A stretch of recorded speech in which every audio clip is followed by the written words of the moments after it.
जय हिंद दोस्तों, मैं सेबी पंजीकृत सलाहकार नहीं हूं। यह वीडियो केवल शैक्षिक और सूचनात्मक उद्देश्य के लिए बनाई गई है। बात करेंगे अडानी टोटल गैस के बारे में और साथ में अडानी पावर लिमिटेड के बारे में। दोनों शेयरों में तेजी आई है, हालांकि दोनों में तेजी का कारण सेम टू सेम एक ही है। हाँ, थोड़ा सा इधर उधर से घूम फिर के है, लेकिन कारण एक ही है, जो यूएस ईरान का और कह लीजिए कि इजराइल का युद्ध चल रहा है, उसके वजह से सप्लाई एनर्जी की बाधित हुई है, क्रूड की भी बाधित हुई है, गैस की भी बाधित हुई है, और इसके वजह से एलएनजी पीएनजी जो भी कहते हैं सबकी बाधित हुई है। इसके वजह से दोनों शेयरों में तेजी देखने के लिए मिल रही है। बिजली की बढ़ती मांग की वजह से जो है अडानी पावर में तेजी हो रही है, और गैस की बढ़ती मांग की वजह से अडानी टोटल गैस में तेजी हो रही है। और सबसे ज़्यादा जो दिक्कत है वो गैस की है। हालांकि एनर्जी की तो अभी कोई दिक्कत नहीं है, पेट्रोल डीजल की भी दिक्कत है, लेकिन अब उतनी ज़्यादा नहीं है जितना गैस की है। तो सबसे ज़्यादा गैस की दिक्कत है, और उसी वजह से लोग जो है अलग अलग जो है और ऑप्शन तलाश रहे हैं खाना पकाने के लिए या कई सारे कार्य करने के लिए। इसकी वजह से बिजली की खपत बढ़ रही है, तो उसकी वजह से अडानी पावर जैसी कंपनियां, अडानी एंटरप्राइजेज, सॉरी, ये जो कई सारी कंपनियां हैं, एनटीपीसी ग्रीन, ये सब अडानी ग्रीन, ये सब जो है कई सारी कंपनियां फोकस में आ रही हैं। टाटा पावर ओवर जैसी कंपनियां, वीडियो बनाया हूँ डिटेल में, आप लोग जाके उसको देख लीजिएगा। फिर हाल में बात करेंगे कि अब देखिए तेजी का दोनों का कारण आप लोगों को न्यूज़ पता ही है, क्योंकि इतनी ज़्यादा ये न्यूज़ छाई हुई है कि बताने का मन ही नहीं करा।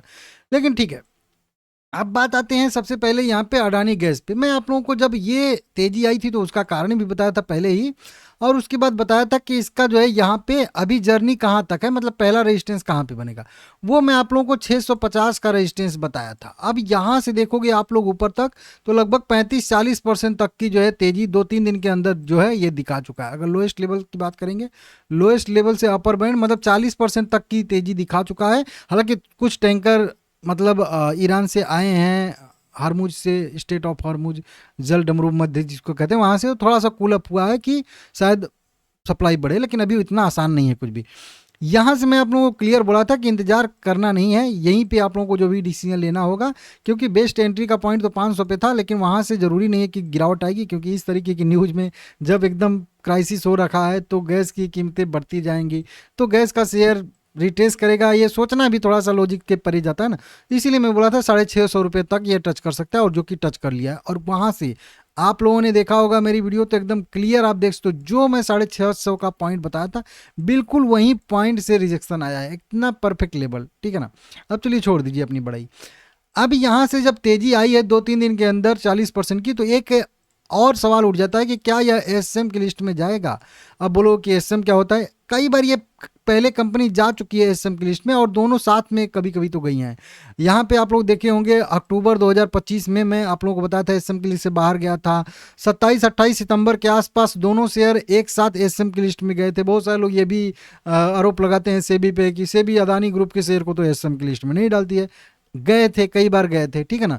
तो वहीं अब जो है, अब देखिए अडानी पावर ने तो उतना कुछ खास मोमेंटम नहीं किया है कि ये जाएगा, तो अडानी पावर तो अभी एसएम की लिस्ट में नहीं जा सकता, क्योंकि ये क्राइटेरिया अभी फिल नहीं कर रहा है। लेकिन अगर बात करेंगे अडानी गैस की, तो अडानी गैस ने एक दो क्राइटेरिया तो बिल्कुल फिल कर दिए हैं। कई कारण होते हैं जाने के लिए एसएम की लिस्ट में। सबसे पहला कारण होता है कि बहुत कम 4-5 दिन के अंदर 25% या उससे अधिक बढ़त आती है, तो और उसके बाद अचानक से वॉल्यूम, देखिए वॉल्यूम यहाँ पे दिख रहा है, नहीं दिख रहा, और अचानक से वॉल्यूम किसी कंपनी के बढ़ जाए, तो ये दो क्राइटेरिया तो फिल कर चुका है। उसके बाद आता है कि बहुत सारे जो है बल्क डील, ब्लॉक डील देखने के लिए मिलती हैं, तो हालांकि इसमें कोई बहुत ज़्यादा बल्क डील और ब्लॉक डील नहीं हो रही है, मतलब बड़े बड़े जो इन्वेस्टर नहीं होते एक ही दिन में बाय सेल करते हैं, वो अभी इसमें नहीं हो रहा। तो एक दो क्राइटेरिया तो ये फिल कर रहा है। अब पता नहीं जाएगा नहीं जाएगा, ये सेबी जाने, एक्सचेंज जाने, एनएससी जाने, बीएससी जाने। मेरा काम है आपको बस वो एनालिसिस करके बता देना कि ऐसा भी हो सकता है, हो ना हो वो अलग मैटर है, ठीक है ना, इस तरीके से। तो मेरे हिसाब से अभी इसका 50-50% चांस तो बन चुका है कि यह एसएम की लिस्ट में जाएगा। अगर मुझे और थोड़ा सा इंडिकेशन मिलता तो मैं क्लियर खोल के बता देता आप लोगों को कि जाएगा कि नहीं जाएगा, लेकिन अभी चांस जो है 50-50% का है। हालांकि 50% से थोड़ा सा ज़्यादा ही कह लीजिए चांस है कि शायद ये एसएम की लिस्ट में कल चला जाए, अगर इसी तरीके से मोमेंटम करता रहता है तो। नहीं तो अगर सुधर जाता है, कल थोड़ी बहुत पुलअप हो जाता है, तो फिर हो सकता है कि ना भी जाए। लेकिन अगर इसी तरीके से ये तेजी कंटिन्यू रखेगा, मान लेते हैं कल भी 5% की तेजी हो गई, तो फिर मान के चलिएगा कि फिर भाई कुछ ना कुछ इसमें एक्शन लिया जाएगा। सर्किट रोड की लिमिट भी अभी चेंज होने का उतना तो अभी सर्किट लिमिट का चेंज होने का तो अभी व्यू नहीं है मेरा, लेकिन शायद से एसएम की लिस्ट में अडानी गैस जाने के लिए बिल्कुल तैयार हो चुका है। इसको देख लीजिए, अडानी पावर इससे अभी जो है दूर है, अभी उसमें कोई दिक्कत नहीं है, तो इसको देख लीजिएगा। चार्ट पे बात करेंगे तो देखिए, जैसे मैं बोला था 650 रुपये का टच करेगा लेवल, अब वहाँ से टच किया है तो नीचे के साइड का भी अब स्पेस खुल गया है। नीचे अब अगर ये आता है तो फिर से जो है 535 रुपये के लेवल तक भी नीचे की साइड में रिट्रेस कर सकता है, ऐसी संभावना है। लेकिन वही बात है कि न्यूज है वो कैसी रहेगी उसके बाद ही यहाँ पे होगा। अगर एसएम की लिस्ट में जाता है तो फिर ये जो है लगभग मान के लिए 550 रुपये के आसपास या 535 के आसपास तक फिर से एक बार रिट्रेस कर सकता है एसएम की लिस्ट में जाने के बाद, क्योंकि पता ही आप लोगों को गिरावट आती है। और वो मैं जो बता रहा हूँ ना, वो इस टाइम पे देखिए, ये इस टाइम पे एसएम की लिस्ट में गया था अडानी पावर भी, और उसी टाइम पे यहाँ पे देखोगे तो ये वाली जो मोमेंटम आई थी ना, आप लोगों को याद भी होगा, तब ये एसएम की लिस्ट में गया था। तो उसी टाइप का यहाँ पे भी सिचुएशन देखने के लिए मिल रहा है, तो शायद से इस बार भी एसएम की लिस्ट में जाए, ठीक है ना।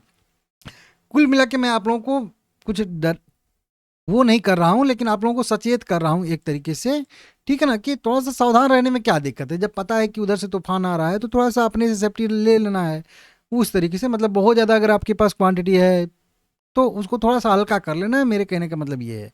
बाकी आप लोग खुद समझदार हो, खुद डिसीजन कर सकते हो, अपने फाइनेंशियल एडवाइजर से पूछ साछ के भी कुछ भी कर सकते हो। लाइक करिएगा, चैनल को सब्सक्राइब करिएगा। आपके हिसाब से जाएगा कि नहीं जाएगा कमेंट करके जरूर बताइएगा, ठीक है ना।